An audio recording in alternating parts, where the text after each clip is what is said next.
So much for joining me. Now, right now, this is e-commerce dynasty, and I'm going to go over a couple of things, misconceptions about e-commerce. And you can own your own business at home. You do not have to wait for anyone to give you approval for anything. We do not have that excuse these days, being that we have so much technology at our fingertips.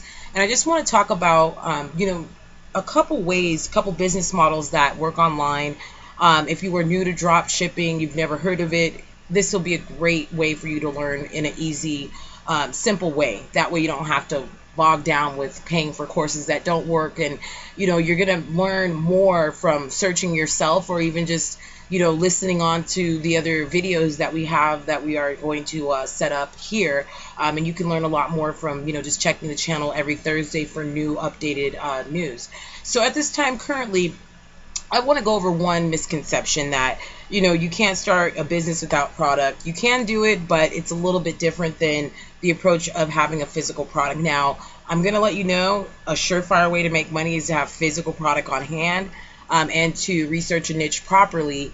That would guarantee sales locally, depending on how many people are in the area that are talking about that product. Now, all you have to do is go to Google, put the product that you have, put it in quotation marks, and your zip code. Put in, for, say you want to go to green tea, say you want to search out green tea locally. You might find a lot of people that do it because right now it's a fitness craze. People are on, you can lose a lot of weight with it. And so what if you put that in and look to see how many people in the area had, that item, and you don't get very many. Now, for me, I'm in Arizona. I searched out baby clothes and nobody's really doing it. So I'm going to start a baby clothes store, and I'm going to test that out during the process of, you watching the e-commerce tutorials that I have set up for you. I actually have two other stores that I'm doing on the back end. One is actually generated with services. It actually has services that we've already tested and researched through blogging. And then we actually have a blog set up alongside that. And also we have something that's set up for just a store in itself, and then we have a blog alongside that too. So content marketing is going to be very important. That's my first tip, is to always remember you have to have a content marketing plan. So I would really start thinking of headlines, different things that people are searching for on YouTube, to come up with ideas on the type of articles you'll be creating. And often you don't even have to write anything really. You can actually paraphrase things that are already popular and rank high just from using that, and using 300 to 1,000 words. 1,000 is going to work a lot better because you can have more keywords filtered in there. But if you can't write like that, then try 300 word article, add 200 more words to the article, and then add more words to the article during the week, and you can come up with 1,000 words. You can put out one blog post once a week if you feel that would work best for you. That's my tip on content marketing. If you'd like to learn a little bit more about blogging, I do have a blog course that's set up. It's just a 30-minute course that just goes over the most important things about how to make money blogging. And the misconception of how to make money blogging has always been something that a lot of people struggle with. So I created a small 30-minute course that would help you create a blog that would work for you. So I've cut down the course in 3 parts, and you could actually check that out via Amazon if you'd like to learn a little bit more about it.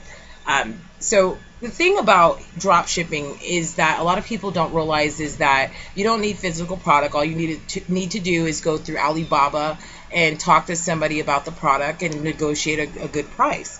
After you've negotiated a price, you can ask them for pictures and everything like that. They'll supply them to you, and you set them up on your website. You create a long product page about what type of products you sell, why you sell them, who you are, just about us page, a contact us page, privacy page, terms of use page, a shipping page, and then ultimately you're going to add another page for, say there's facts that you need to know about your store, and then you don't need to put a actual location on your page because they don't need to know that. You can let them know that you're out of the country, you're in the United Kingdom, whatever the case is. They don't need to know. Just the most important thing is that they need to know is how fast the product's going to get to them. So that's the end of, drop shipping as far as that goes. All you're doing is basically placing a product on a website, posting pictures, making sure the shipping time works with the supplier, figuring out the at the pricing, setting up pricing tables for your staff and for yourself, depending on how far you want to take this.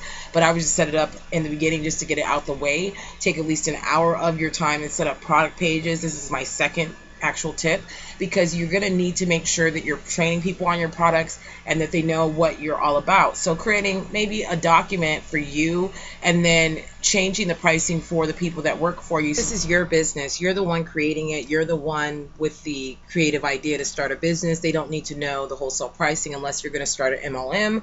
That's actually in my advanced course if you want to learn how to do that. But right now, the most important thing is to create your store and get the search engines knowing who you are.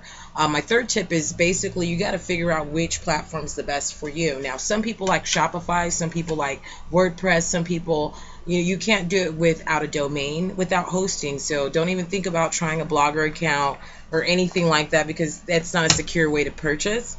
So you need to create a store that people can use, and there are ways you can use a domain to connect it, have a shopping cart, and PayPal. You can absolutely do that, but it just takes way more time.